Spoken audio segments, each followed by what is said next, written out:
talk about the three because this one is really interesting to me because for three reasons. Number one, TSR3 tested exceptionally well, both right when it came out and at the end of its life cycle. It was still performing exceptionally well compared to brand new models in the back half of its cycle. Number two, from a look, sound, feel perspective, there was near universal agreement that the Arguably TSR3 flawless. was like Arguably flawless. do not change anything. This is phenomenal. So what's up, everybody? How you living? No putts given. Tony and Chris, we're back after the Memorial Day. Took a little 3-day weekend that turned into a little hiatus, but we're back. We're back. And better than ever. Potentially. Or no worse. Or no worse. We're at least where we were, maybe. No worse than ever. No. That'd be a good tagline for this no putts given thing. Yes, and once again, this episode brought to you by our friends over at Lab Golf. Tony, have they gotten to you yet? I've seen your social media. So I gotta tell you. So you're teetering. I've seen. I played Memorial Day. Okay. So going back here, right? Played Memorial Day, and on the first hole, I made, let's say, about a 45 to 50 footer for eagle. Oh, the big bird.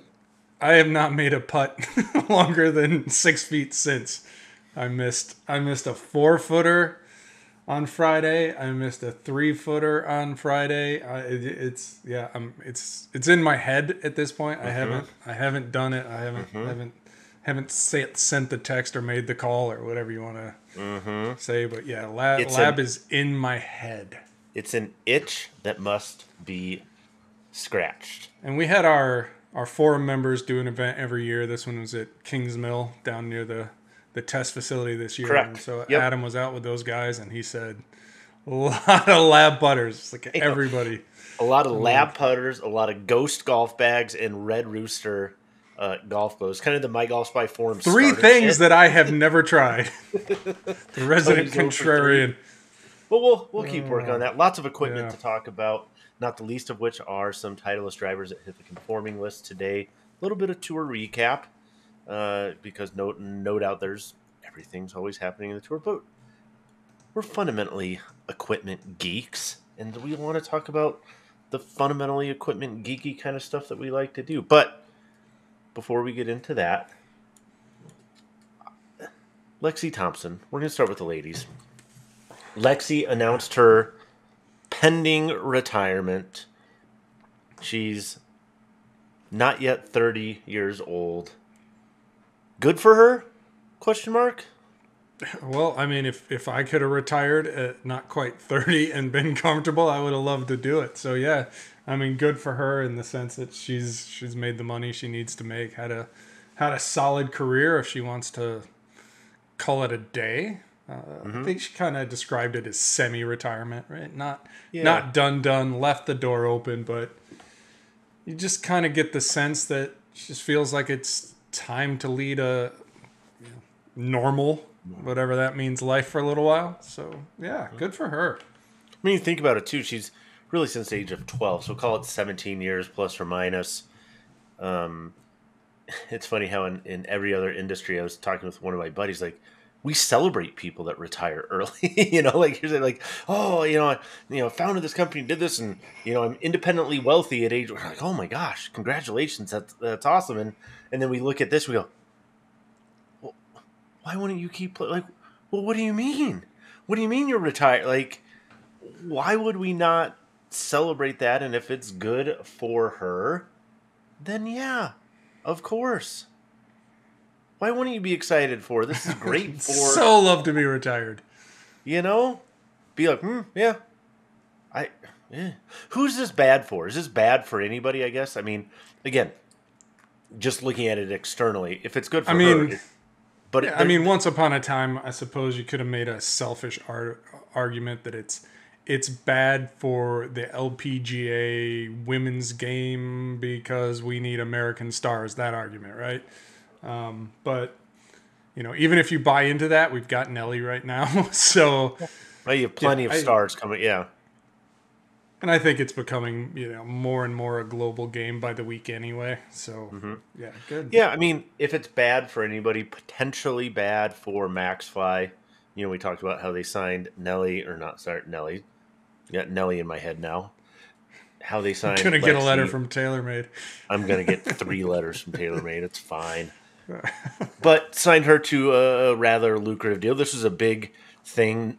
Ben Griffin, information notwithstanding, that this was kind of a big break into there, and now it seems as though that might be, short-lived on the equipment side. I think it was a one-year deal anyway. Probably. I think it was a bridge kind of thing anyway, because she was going to be up with Cobra, right? And that, so it's kind of like speculative, maybe. Yeah, I don't know. Yeah. But that was kind of the chatter, was that it was going to be a one-year deal and an opportunity if she wanted to. We couple theories, right? Realign with somebody else with a new ball deal, or go all in with Golf Galaxy as like this brand agnostic ambassador. Yeah, like Rocco did for a while. Like, I'm sponsored by a retailer, not by a company. So is that a loss, though, for Cobra? I mean, she's been kind of the face of the women's side of Cobra, and Puma, for that matter. If only because Cobra Puma has so few brand ambassadors at the tour level, certainly fewer still with absolute star power. Right. So, yeah, I mean, I think anytime at this point, anytime Cobra loses somebody, or walks away, it's a loss. But yeah, who can say? I don't know that we ever really know the ROI on a brand ambassador. It's a tough one, and she did miss the cut at the U.S. Open, which was eventually won by Yuka Saso. And what is amazing here, it's not like, I mean, she's kind of doing a Brooks Koepka thing a little bit, where it's like, hey, I win majors, and that's all I win. And I'm not saying that she doesn't show up other events, but because, again, she's barely into her 20s, but she has 2 LPGA Tour wins, and both of them are majors, and both of them are U.S. Opens, which, again, tend to be kind of the toughest examinations, at least in terms of scoring relative to par, and tends to play those events, obviously, really, really, really well. So what do we make of that? Is she a worthy challenger to Nelly? Is she, hey, just watch out for her in the majors? Or is it something other than that? Well, right now it's kind of let's look out for her in the majors, but we'll see. I mean, right, like you said, she's young. You don't know yet. But, how many professional golfers win 2 majors? How many Not do many. it at that age? I mean, so... No, not, I mean... TBD, but impressive nonetheless. Absolutely. And then we have to mention, I did not take Robert McIntyre seriously yesterday after he won the RBC Canadian Open with his dad on the bag as his caddy, even though he even admitted he asked plenty of other people to jump in. And so dad was kind of like caddy of last resort. But I mean, you'd have done it. You've got some experience. You'd have to go to... I got Corn Ferry Tour experience. But what I thought was interesting about this, a couple of things. One, he was, getting interviewed afterwards. Amanda Ballinos basically said, "Hey, you're into the Memorial now, the U.S. Open, etc. How does that feel?" He goes, yeah, not going to play Memorial this week. I'm going back to party in Scotland with my people." And so, as far as I know, today hopped a flight, or this would be a couple of days ago, hopped a flight back to Scotland, not playing the Memorial. So I imagine we'll see him at the U.S. Open, but just an awesome, awesome story. And from the equipment standpoint, though, took a quick peek into his bag. Something I noticed, Tony. He's a Titleist guy. So it's not surprised you're going to expect to see what? I would expect to see a lot of Titleists. You do. Except in 2/2.5 areas. Number 1, TaylorMade Spider Tour putter. Yeah. Noteworthy. That's not surprising to me. That's not noteworthy, but not interesting. This one is 3-wood Aerojet LS, Cobra's 3-wood from last year, and a Stealth 2 Rescue 19 degree. Interesting Yeah, or noteworthy? marginally. Neither. I mean, the LS is a fairway wood, probably in that low spin space. Even for example, the TSR3 isn't quite as low spinning as an Mm-hmm. Aerojet. Mm-hmm. So if that's really what you're looking for, I can see it. The hybrid, interesting, but again, like it might be a preference thing, like the stealth stuff, right? I Instead of love it. stealth, TaylorMade's I done a love it. really good job with the shape of those. I think, Mm-hmm. to me anyway.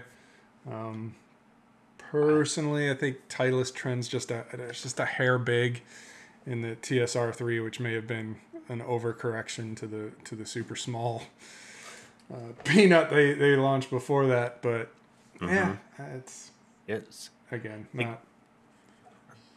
yeah, and again, I think what it just tells me is, and we're going to segue into the Titleist stuff now a little bit, is that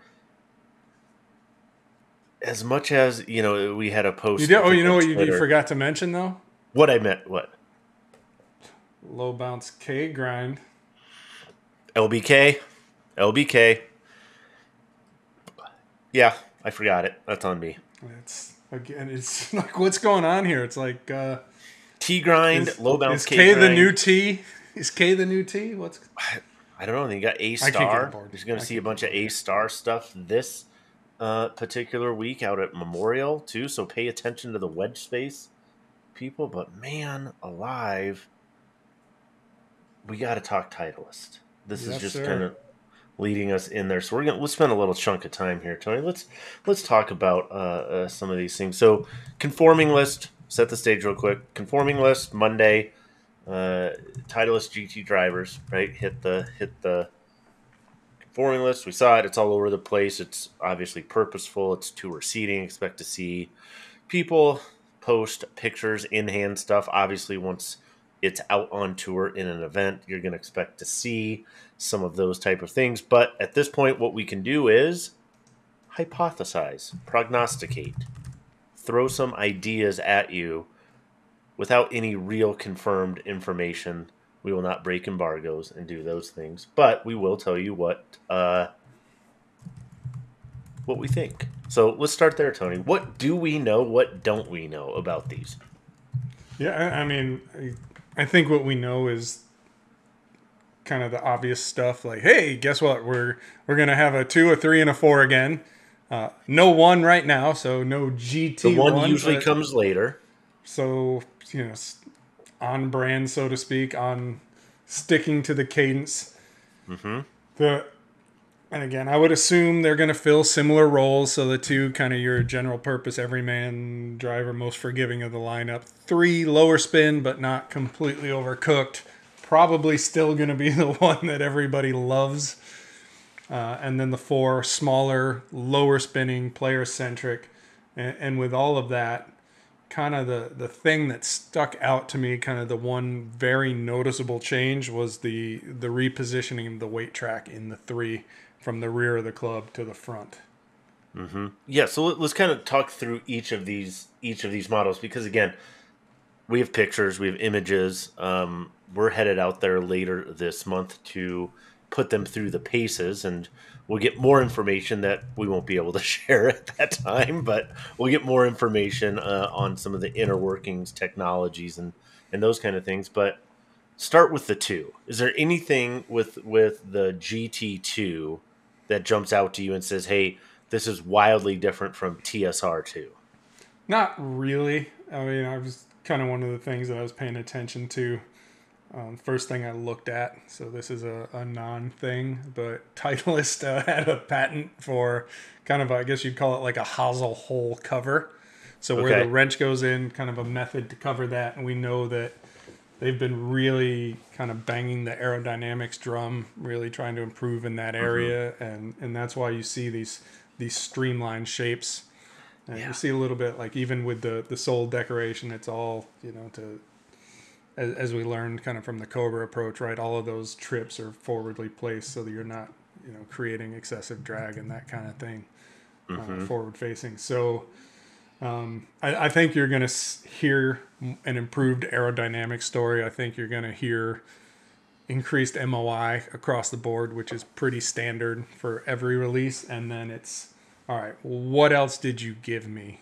What else Yeah. is there to be excited about? So, and I have heard that the team is excited about this, the R&D team, and we obviously, right, everybody's going to tell you that they're excited about every release, but there are differences, right? They're like, hey, this is new, excited, and there's Mike Yagley talking about 3D printed irons at Cobra, excited, right? There are different Right. levels there, and I think what I'm hearing is this is going to trend more towards that true exuberance end of the spectrum, but we'll see. But anyway, Not yeah, not company line excited, but like actual real. Hey, I think we're on to something. I just want to note a couple things you said there. I think are interesting. Is like right with any release, we're kind of toggling these different performance attributes, and typically increases in one necessitate a decrease in another, right? That's an opportunity cost. They're offsetting things, and you mentioned the Cobra 3D printing stuff, right? We kind of honed in on that as like that ultimately is one real clear way of advancement in equipment category is can you mitigate these trade-offs? Can you have and eat one's cake at the same time, right? I love food analogies. Can we do that and then with have more cake and then that you would have also eat. more cake? Exactly.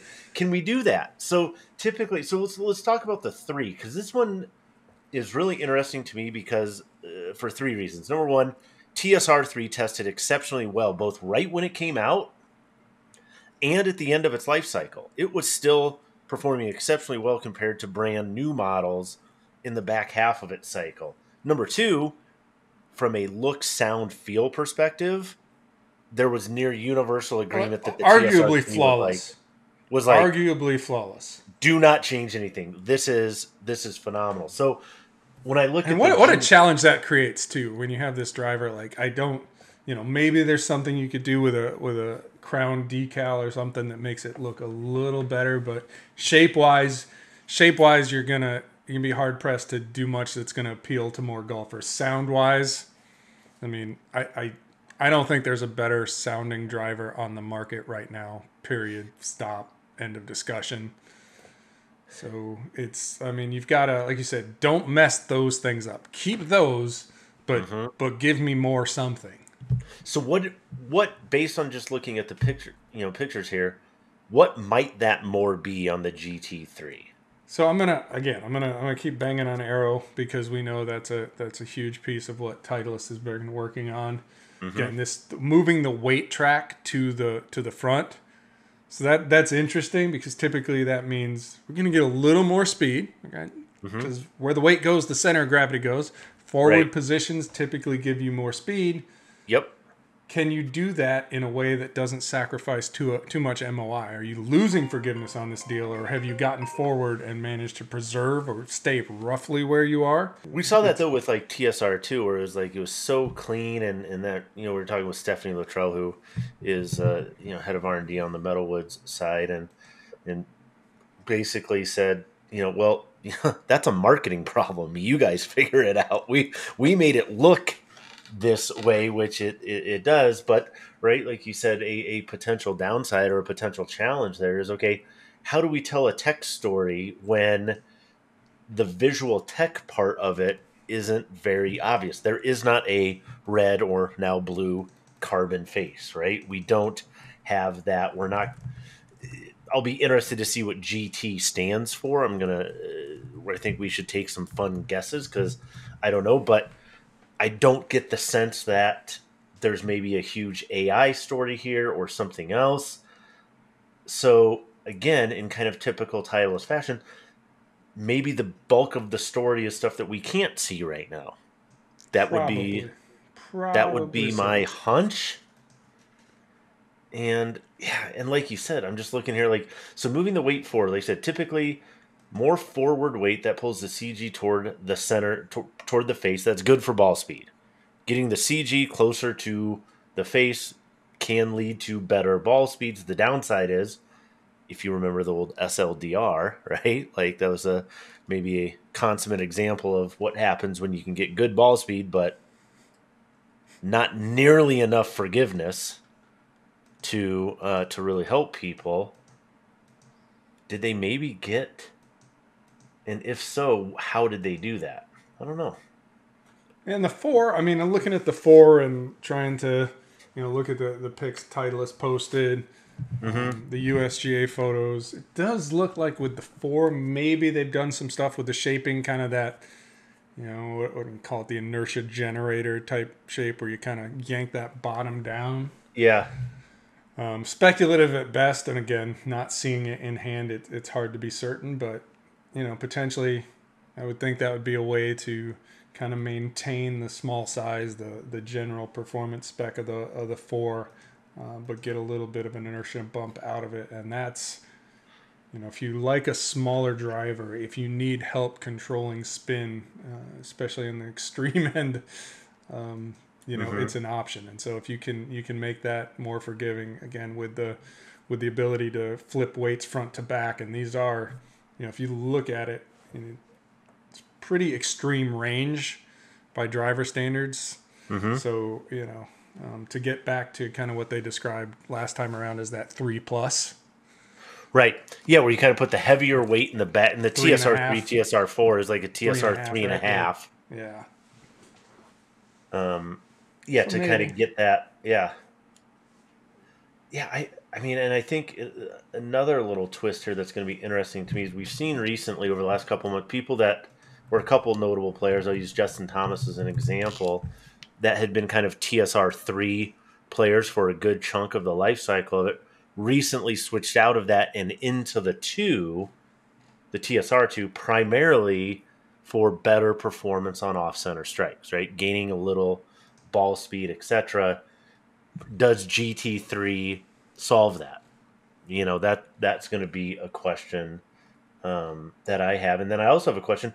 What the hell does GT stand for? Gran Turismo. It's a collab. It's a collab with Gran Turismo. It could be.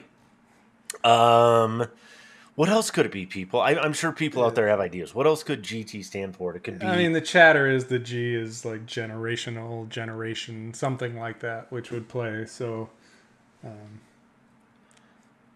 and hopefully the T isn't just Titleist, because that would be kind of boring. But hey, whatever. Generation Titleist. How about I guarantee you, if this performs, it's not going to matter what those letters stand for. That is true. Or it could be like with TSR, they can. What do you want it to stand for? We're good with anything. So yeah. Well, for me, if I can get a driver that goes towards, has good towards, that would be good for me. So I'm looking for the good towards 3 or 4 to satisfy my needs. The 2 is going to be very interesting. I'm super intrigued to get these, and it looks like there's also maybe a couple fairway woods out there as well. Yeah. So that's going to be right. I don't think, and again, whatever the technology is, you're going to get that. But in terms of the lineup, I don't think there's going to be any significant changes. So, it'd be interesting to see does the 2+ continue? I know some people loved it, some people didn't. But I would think they'll keep that in the line. Do they extend? I'm always looking like, hey, are you going to extend the TSR3 into the 7-wood class, as those have gained kind of popularity? So, and that's, playing a little bit this year with the triple diamond 7-wood, you kind of get that a little bit or a lot of it of the height of the 7-wood, and the straightness of the 7-wood, but it doesn't hang as much in the air, so it doesn't balloony. Slightly flatter, which I like. So, again, I'd be into that for sure. Yeah, I think those are my 2 biggest questions with the fairway wood part. Is one, kind of the special plays, if you will. Like I said, the stock offense is probably going to be what it's going to be with the 2s and the 3 and different lofts configurations for sure. But at the ends of the spectrum, right? Like obviously TaylorMade has their mini driver this year. We saw pictures of what Callaway may or may not ever come to retail with, but again, that type of an offering, you mentioned the 2+, is Titleist going to play in that space at all? And then on the other side of it, like you said, are they going to extend this? Because we're seeing more 7 and even 9 woods So are they going to make more player centric, if you will, options? Like you mentioned Callaway with the triple diamond in a 7 wood, which is like that could not be more up your alley. Like they like that is a perfect club for your bag. So is there going to be maybe a TSR 2 or 3 uh, that's built for the player looking for that hasn't been able to maybe find that in the Titleist lineup? I don't know. I don't know. But I do know we're going to find out more information that we won't be able to tell you everything about in a couple weeks, but I'm intrigued. Yeah, I mean, like this is, I think for us in particular, as guys who starting with TSI, kind of fell in love with Titleist drivers and continued with TSR.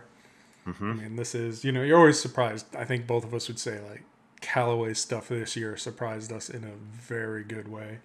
Correct. Really love what Cobra did this year as well. But if you want to put like a map of, points in time that we're really looking forward to, and you could have known, 2 years ago, I would have told you like, hey, this is awesome. I'm excited. Can't wait for the next one. And, almost here. Mm-hmm. Mm-hmm. Super intriguing. Well, let's shift to one more topic here on the equipment place. We can link to this video too, but new HQ, brand new headquarters for My Golf Spy, 4 hitting bays, a bunch of other stuff. It's going to be phenomenal. But maybe, and possibly, the most exciting part of this is a custom putt view.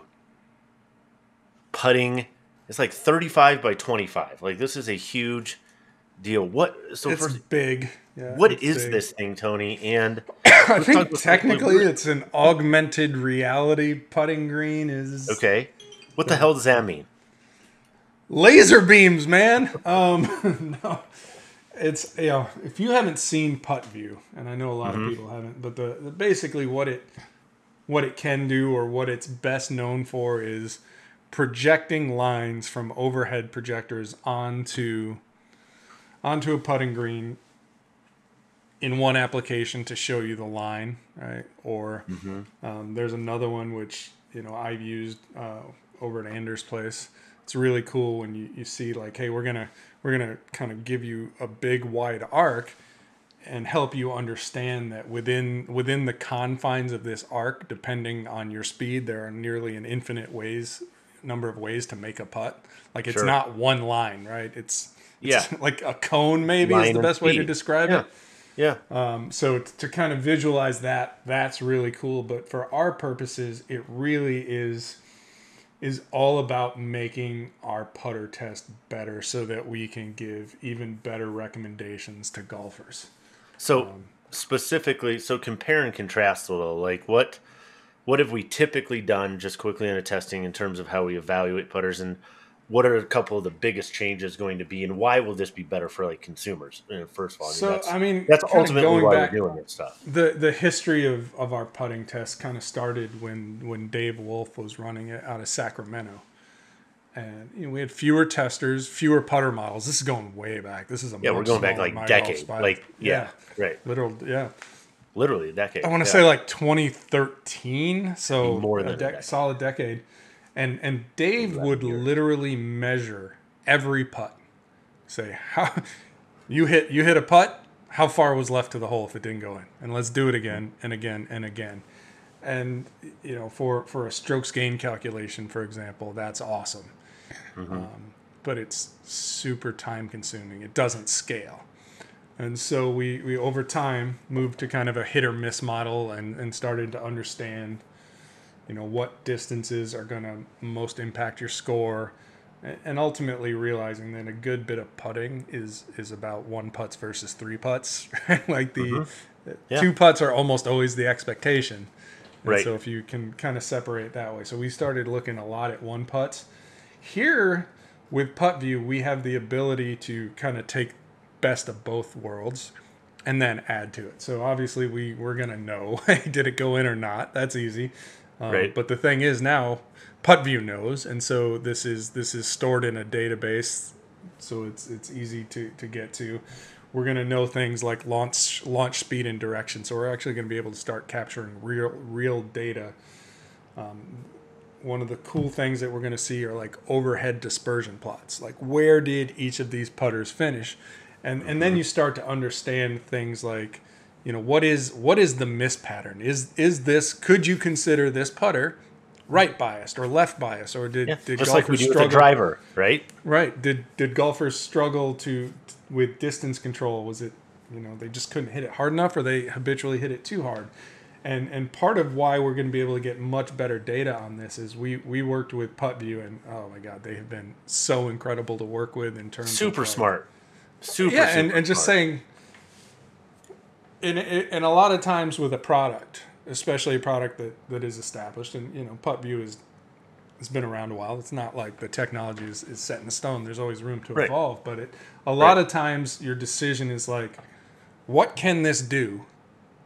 And does it fit our needs? And if it doesn't fit our needs, we have to look somewhere else.